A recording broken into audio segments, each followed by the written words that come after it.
ningún sector del esternón.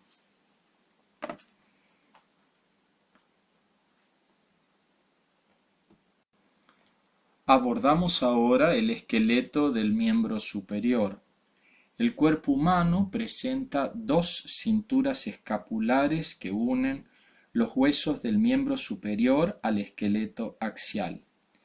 Cada una de estas cinturas escapulares consta de un hueso que se denomina clavícula, que se encuentra por delante y se articula con el manubrio del esternón medialmente, formando la articulación esternoclavicular. La escápula se articula con la clavícula en la articulación acromioclavicular lateralmente y con el húmero en la articulación glenohumeral u hombro. La cintura escapular no se articula con la columna vertebral y se mantiene en su posición gracias a la importante acción de las inserciones musculares. Así tendremos la clavícula, que es un hueso fino en forma de S, que yace en forma horizontal a lo largo de la región anterior del tórax por encima de la primera costilla. Fíjense ustedes que presenta una cara superior, una cara inferior, una extremidad medial y una extremidad lateral. Se articula medialmente con el esternón, lateralmente con el acromión de la escápula y permite en sus diferentes sectores la inserción de diferentes músculos y ligamentos. La escápula u omóplato es un hueso grande, triangular y plano situado en la parte posterior del tórax en la región comprendida entre la segunda y séptima costilla.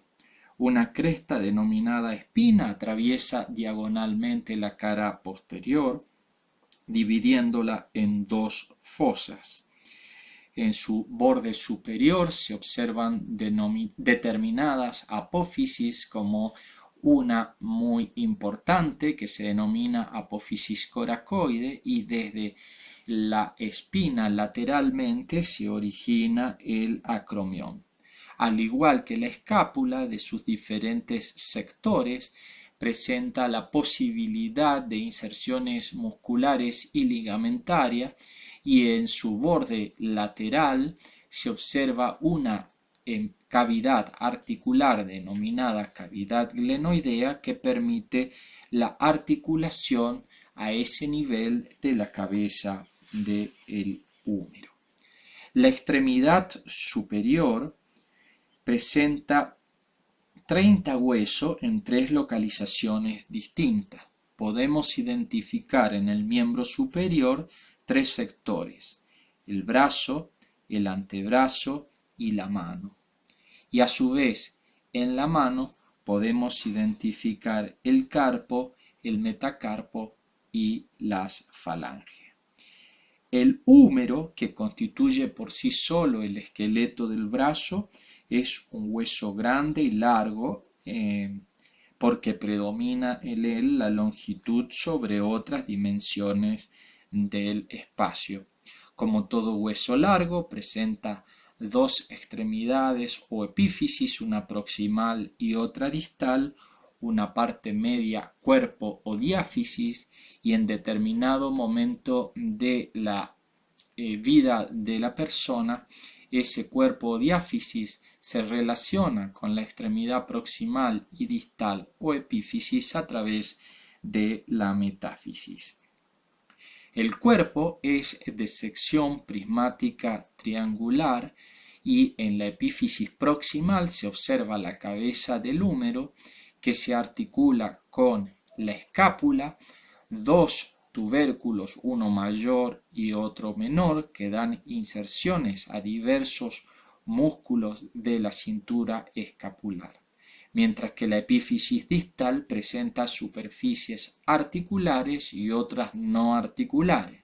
Las superficies articulares, la tróclea del húmero y el capítulo del húmero, mientras que las dos no articulares, eminencia medial y lateral, son los cóndilos medial y lateral respectivamente del húmero. En él se insertan numerosos ligamentos que forman las relaciones con las articulaciones glenohumeral superior y la articulación del codo, así como también músculos que se distribuyen en el brazo en un sector anterior y posterior.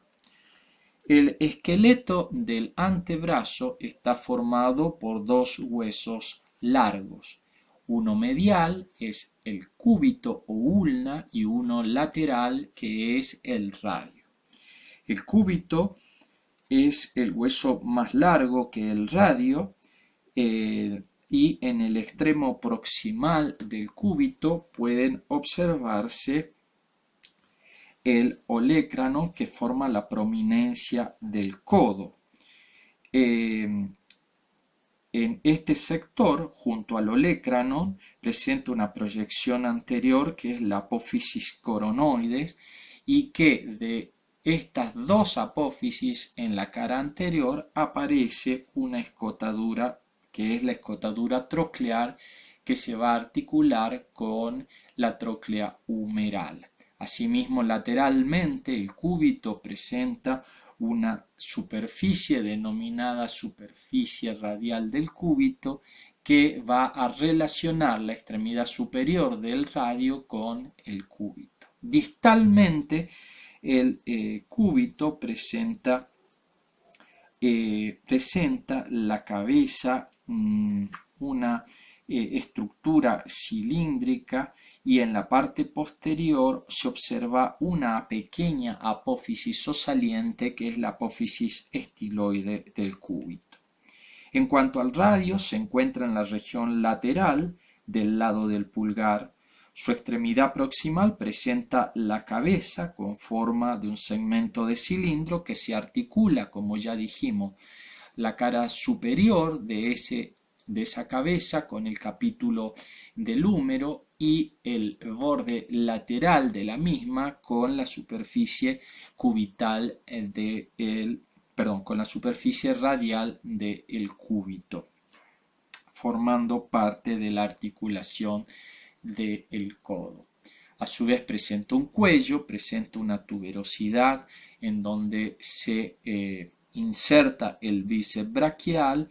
Su cuerpo o diáfisis también es de una sección prismática triangular y la extremidad distal es más voluminosa, ensanchada, formando la apófisis estiloide en la porción lateral del hueso que es subcutánea. Tanto en el cúbito como en el radio toman inserción numerosos elementos ligamentarios, tanto para la articulación del codo como la articulación de la muñeca, y entre ambos huesos se extiende la membrana interósea. Pero también da inserciones cada uno de estos huesos a diversos músculos del grupo anterior y del grupo posterior del antebrazo.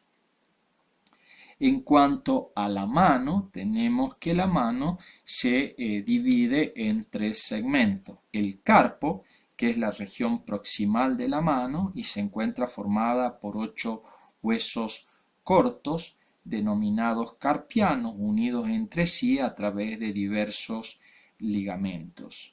Las articulaciones entre los huesos carpianos se denominan intercarpianas. Estos huesos carpianos o el carpo está formada por 8 huesos dispuestos en 2 filas de 4 huesos cada uno. Sus nombres reflejan su forma y en la fila proximal de lateral a medial encontramos el escafoide, el semilunar, el piramidal y el pisiforme, y en la segunda fila, en la misma, siguiendo la misma digamos de lateral a medial, encontramos el hueso grande, el trapecio, trapezoide, el hueso grande y el hueso ganchoso. El metacarpo formados por huesos largos, constituye la palma, es la región intermedia de la mano y está constituido por 5 huesos metacarpianos, Cada hueso metacarpiano presenta, como todo hueso largo, una base proximal, una base distal y un cuerpo intermedio o diáfisis. Se enumeran del 1 al 5 desde el pulgar de lateral a medial. Sus bases se articulan con los huesos de la fila distal del carpo, formando las articulaciones carpo-metacarpiana, y sus cabezas se unen a las falanges que habitualmente de los 4 últimos dedos son 3, una falange proximal, una media y distal, a excepción del pulgar que solamente tiene 2 falanges, una falange proximal y otra distal respectiva. Vemos la estructura de la mano, una estructura ósea en donde desde su visión anterior desarticulada y en su vista posterior, así como en su visión radiológica, pueden observar ustedes que están formadas en la parte alta por los huesos que corresponden al carpo, en la parte media los metacarpianos y finalmente en la parte inferior las falanges. Observen ustedes los huesos de la primera y de la segunda fila del carpo, los 5 metacarpianos que van del 1 al 5 del lateral a medial desde el pulgar hacia la parte media, y finalmente las falanges que son proximales, medias y distales en los 4 últimos dedos, proximal y distal respectivamente en el dedo. La cintura pelviana o cadera consta de 2 huesos de caderas o coxales. Los 2 huesos coxales se unen por delante anteriormente a través de la sínfisis del pubis. Por detrás, en sentido posterior, se unen al sacro y forman la articulación sacroilíaca. Este anillo completo, formado por los huesos coxales, la sínfisis del pubis y el sacro, forman lo que se conoce como la pelvis ósea. Esta provee un soporte sólido y estable a la columna vertebral y da soporte y alberga a los órganos de la pelvis. Además, la cintura de la pelvis conecta el esqueleto axial con los huesos del miembro inferior. Cada uno de los huesos coxales está formado en el recién nacido por 3 huesos separados por cartílago. La porción superior es el ilion, la inferior y anterior el pubis y la inferior y posterior el isquion. Hacia una edad ya madura en la juventud, estos huesos terminan de fusionarse y a pesar de funcionar como una unidad, los anatomistas habitualmente lo estudian de manera separada. Finalmente presentamos la bibliografía, que básicamente está constituido por los libros que habitualmente presentamos y que solicitamos a ustedes tener en cuenta, tal cual es el caso del Tórtora de Erickson. Pero en este momento debemos agregar a este libro que ustedes ya conocen, libros específicos de la anatomía humana, como son el Latarjer-Ruisliard, el Rouvier, el Pro o el Moore-Agur. Cualquiera de ellos pueden acceder a través de la biblioteca virtual o bien de sus presentaciones a través de internet. Les agradezco mucho su atención y espero poder comentarles el próximo tema en la clase próxima. Les agradezco mucho nuevamente y será hasta ese momento en que nos reencontremos. Muchas gracias.